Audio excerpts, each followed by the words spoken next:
They were polar opposites but worked together on three well-known movies. One was controlled, ready, and exact. The other person was difficult, demanding, and hard to guess. This star who was having problems made One-Eyed Jack such a mess that the company took it away from him. Many years later, when this famous actor was very sick and about to die, Malden offered to come see him. The answer was cold. It doesn't help. After a rough relationship that changed the history of movies, it was over. He was born on March 22, 1912, in Chicago. Miladin George Sekulovic was his real name, but everyone would call him Karl Malden from then on. That day was also his mom's 20th birthday. Petar, his father, came to this country from a small town in Serbia near Bileca. He brought old customs with him. At first he worked as a builder in Chicago, but he soon moved his family to Gary, Indiana, where there was steady work in steel mills. My mother, Minnie, was from the Czech Republic and worked as a seamstress. She loved the theater and taught her son to love it too. They spoke only Serb at home.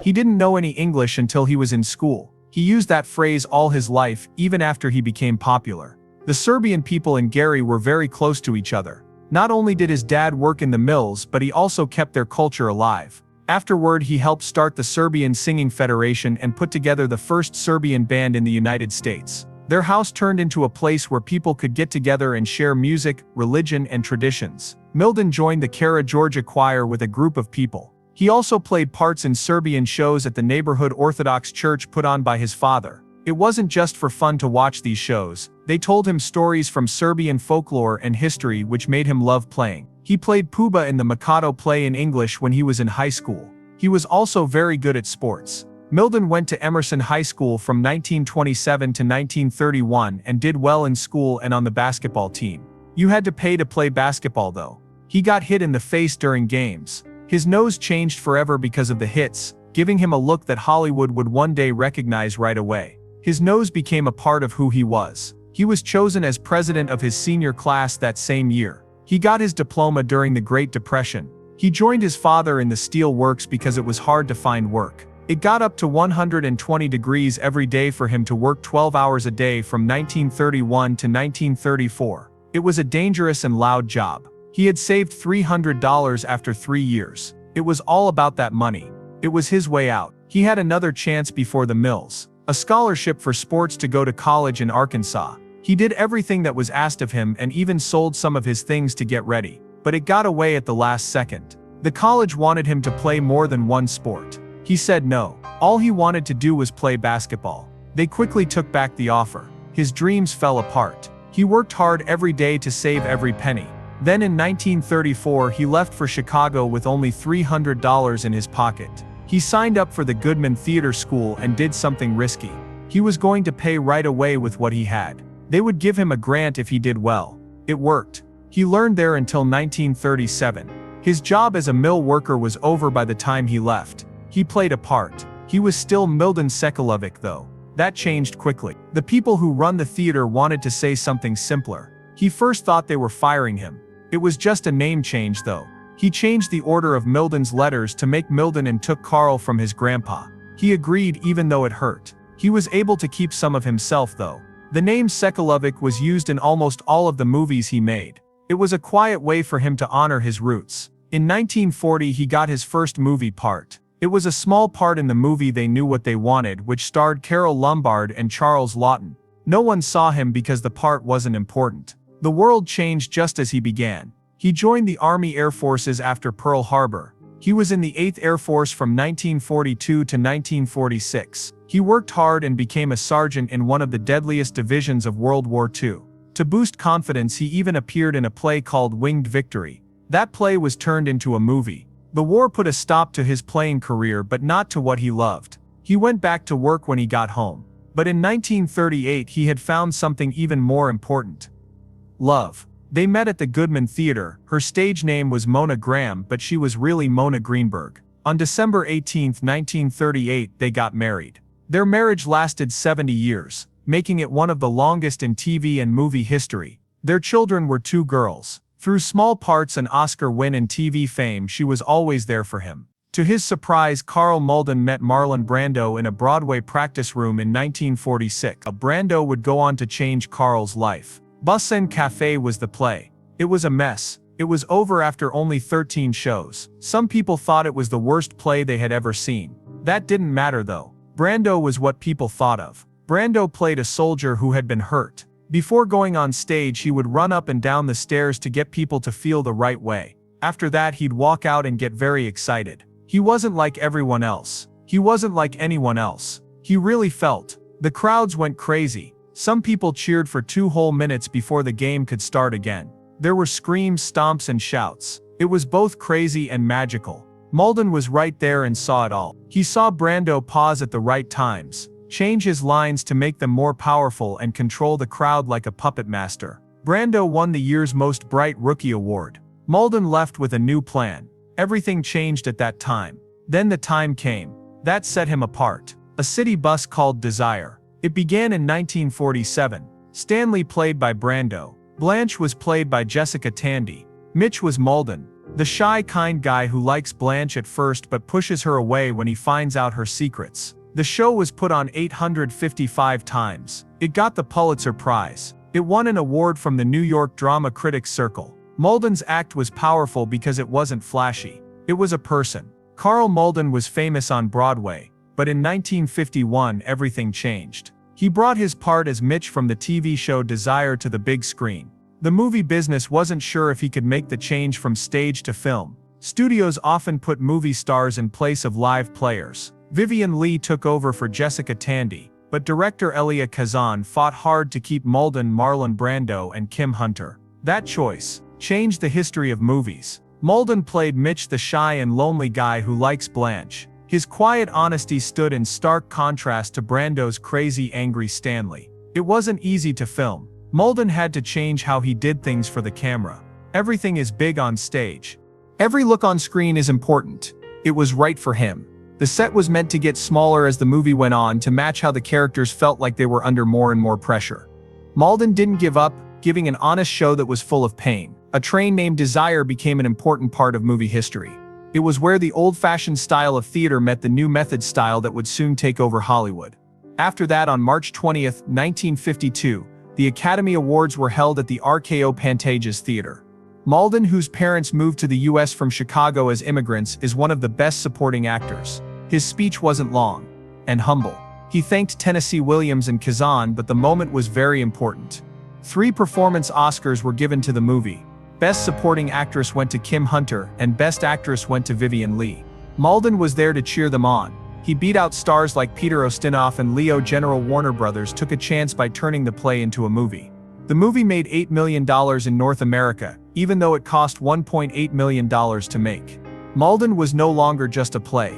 He was one of the most recognized actors in Hollywood. He worked with Kazan and Brando again in 1954, this time on the movie On the Waterfront. Father Barry was a priest who wasn't afraid to fight for what was right. Malden played him. He drank with dock workers. He stood up to the crowd. He gave an angry speech over the body of a dead longshoreman in a famous scene, even though he had a cut on his forehead. People will remember that moment. He did more than act. Every word he said made you feel. The movie was filmed in Hoboken, New Jersey in the dead of winter. It was very violent, but it made the movie feel very dirty. Malden spoke up for right and wrong in the story. Terry Malloy, played by Brando, was pushed to do the right thing. He really hit home with his line about killing Joey Doyle to keep him from testifying. Malden was up for yet another Oscar. He lost. People thought about his part for years though. It wasn't easy to work with Brando. Brando did things his own way in On the Waterfront. The group had to wait sometimes after a scene. He would talk to the camera team like nothing was going on, even after Kazan yelled action, just in case Brando came back in and changed something. Then all of a sudden he'd jump into his lines like he was still talking. Even in the coldest months of 1953, Brando was hard to predict. He got there late. He asked for changes. He left early at 4 p.m. to go to therapy. Sharp. That meant Malden often had to act without his partner, but he was still professional. He paid attention. He checked to see if his scenes still worked. In a strange way that made the tension between the characters even stronger. They were very different from each other. The method was used by Brando. He played the part by making up lines and responding to what was going on at the time. Malden relied on getting ready. He learned things at the Goodman Theater in Chicago. It was 14 years between him and Brando, and he was from a different group. He believed in being clear and in charge. Brando stuttered and changed his tone, but Malden said his lines clearly. Brando was in charge of making One-Eyed Jacks in 1961. Made actors do scenes over and over. Malden never said anything bad. No matter how many takes there were, he always gave a good show. Even though they didn't agree, Malden admired Brando's skills. To show the company what kind of players could work with Brando, he even helped Kazan film a screen test with Paul Newman and Joanne Woodward. In fact, Malden helped show why Brando, not Sinatra, should play Terry Malloy.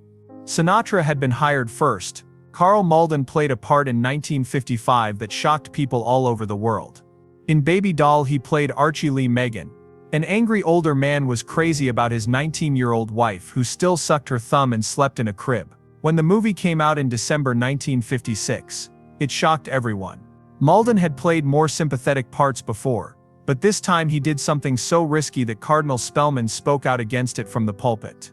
His attack on the movie from the altar was the first time he had ever done it. It was rated condemned by the Catholic Legion of Decency. And Warner Brothers later took it down.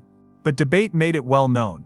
It was nominated for several awards and Malden's name became well known. Malden didn't stick to one type of job, he kept shocking people. In Fear Strikes Out 1957, he played a strict dad whose stress causes his baseball player's son Jimmy Pearsall to lose his mind.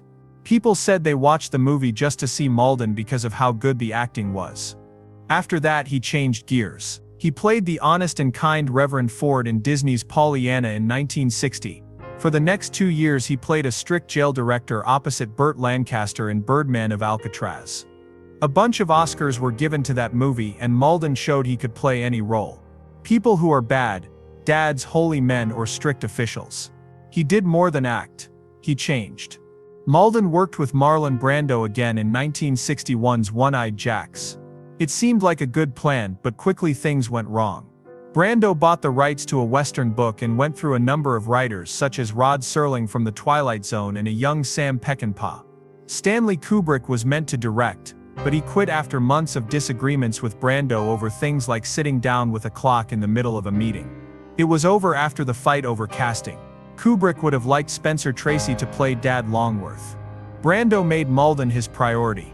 Kubrick was fired in the end, and Brando took over as director, even though he had never done it before. It was a mess filming. Brando said he had no idea what he was doing when it began in October 1958. This time he took 6 times as much film, more than 1,000,000 feet. He wanted each shot to be perfect. It was important that the light was right. It was important that the waves hit at the right time. It had to all fit together. The team had to wait. It took a long time. Los Angeles had a storm that broke sets. It got as hot as 117 degrees Fahrenheit in Death Valley. Brando kept getting heavier, so the outfits and camera settings had to be changed. The shoot that was supposed to last 3 months lasted 6. The budget of $2 million grew to $6 million. After it was finally edited, the trouble kept going. Brando's cut lasted up to 8 hours. In 1961 he showed it to Paramount. The executives were shocked.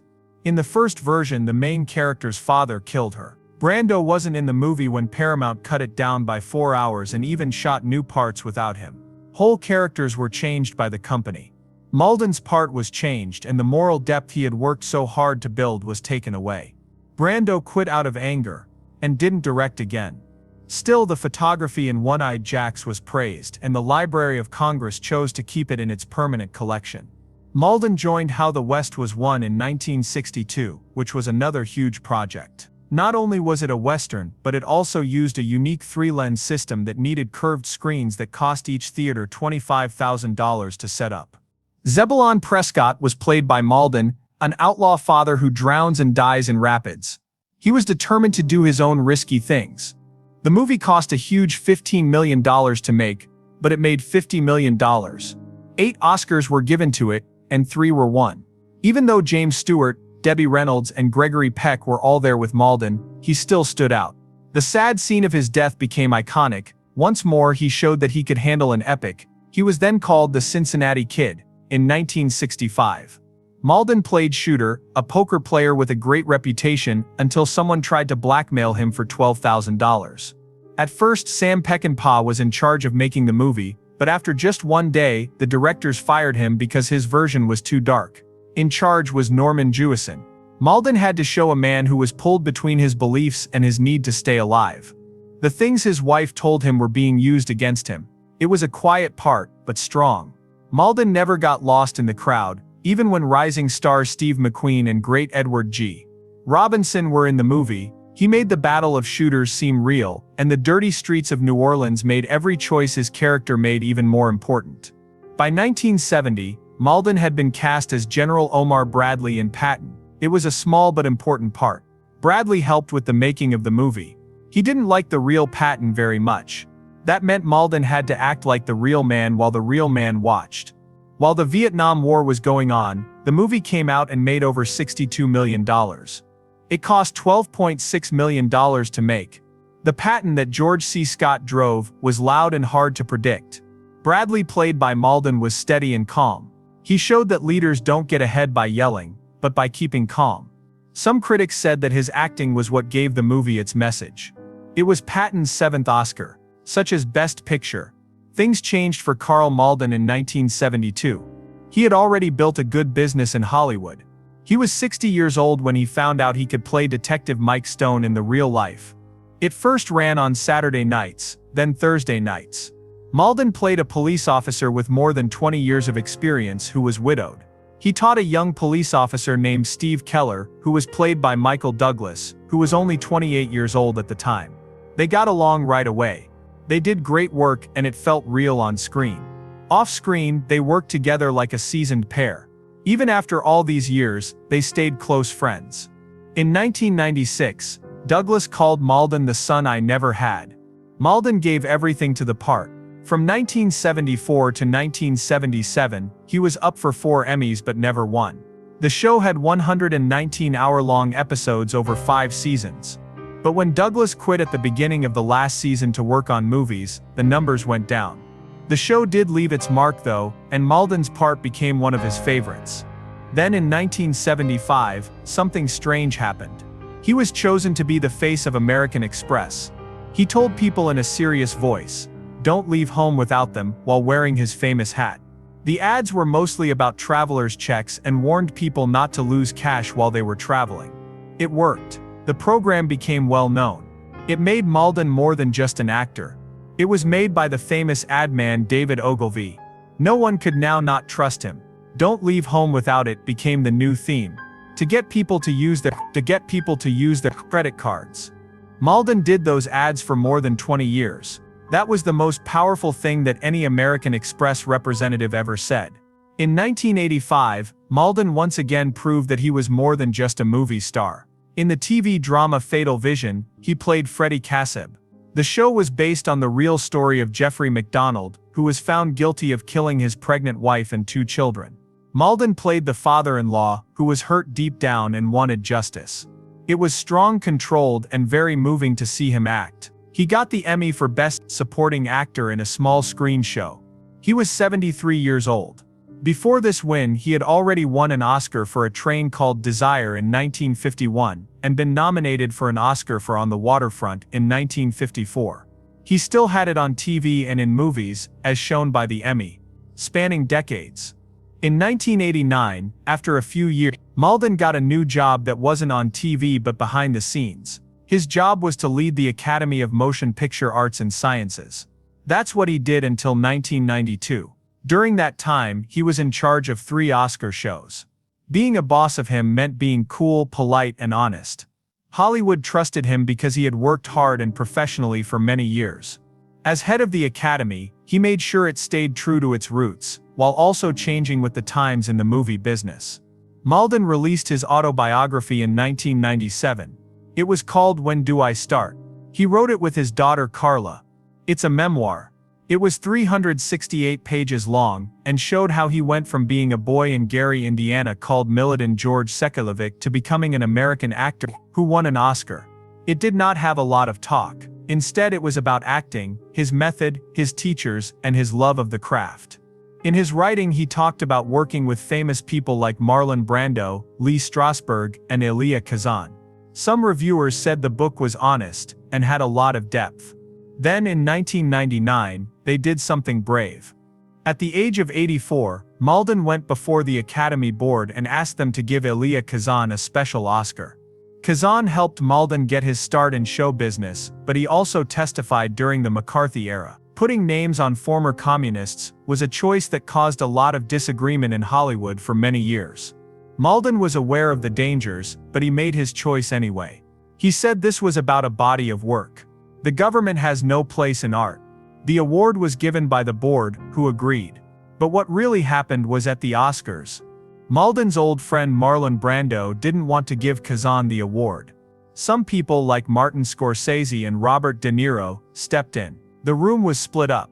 A few stars stood up and cheered. Some people stayed sitting and didn't cheer. 250 people held a protest outside the building. An honor was turned into a heated moment in Oscar history. Malden was in the middle of an argument about how to forget, how to be loyal, and how much the truth costs. Karl Malden did one last movie in 2000. In an episode of The West Wing called Take This Sabbath Day, he was seen. Played a priest who gave advice on how to carry out the death penalty. The part was easy, quiet, and had a lot of emotional weight. It was a great way to say goodbye. His first movie part was in 1940. Now 60 years later, he put an end to a career that was full of meaning, honor, and influence. Karl Malden had always admired Marlon Brando, but he was also angry at him. They worked on 3 big movies together. In 1951, The Streetcar was called Desire. In 1954, it was called On the Waterfront, and in 1961, it was called One-Eyed Jacks. Malden got to see Brando's skill up close. He also saw the chaos that it caused. Brando would sometimes leave a scene, and the actors had to wait almost 2 minutes before they could continue. It slowed down the beat. It was felt by everyone. Malden kept things formal and on task, but Brando didn't always do that. Things got worse in the 1960s. After the mutiny on the prize in 1962, director Louis Milestone called Brando a ham actor and a spoiled kid in public. Studios started to feel tense. Because of his bad name, Brando was hard to work with. Malden saw as the man who was once thought to be brilliant, lost control of his job. By 1970, Brando had a string of movies that didn't do well at the box office. His early potential didn't seem to be there anymore. The way Malden worked never stopped, and it hurt to see someone with so much talent waste it all. Then Brando shocked everyone when he came back in 1972's The Godfather. Malden couldn't help but wonder at that point. Could Brando have been even better if he had stayed on task? In 2004, they had their last talk. He was 80 years old and very sick. He had high blood sugar, heart problems, and liver cancer. He had to wear an air mask to breathe. He told Malden in a low voice, "I keep falling over." Malden said he would come over. He meant to help. There were only 3 words in Brando's answer. "It doesn't help." That was the last time they talked. 3 weeks later, on July 1, 2004, Brando passed away from not being able to breathe. He turned down treatments that could have made him live longer in the end. He decided to be alone with his dog and the maid. A man who used to rule Hollywood died alone and in peace. Karl Malden died on July 1, 2009, the same day 5 years earlier. He was 97 years old. He died at home in Brentwood, Los Angeles, after his health had been getting worse for years. He was buried at Westwood Village Memorial Park Cemetery with other famous people. A friend and co-star for a long time, Michael Douglas, wrote a tribute for Time magazine. Called Malden a friend that he looked up to a lot. Malden was recognized by critics as one of the best character players of his time. Charles Champlin said he was a champion of all roles because he could play any character, from a hero to a bad guy to a normal guy just trying to get by.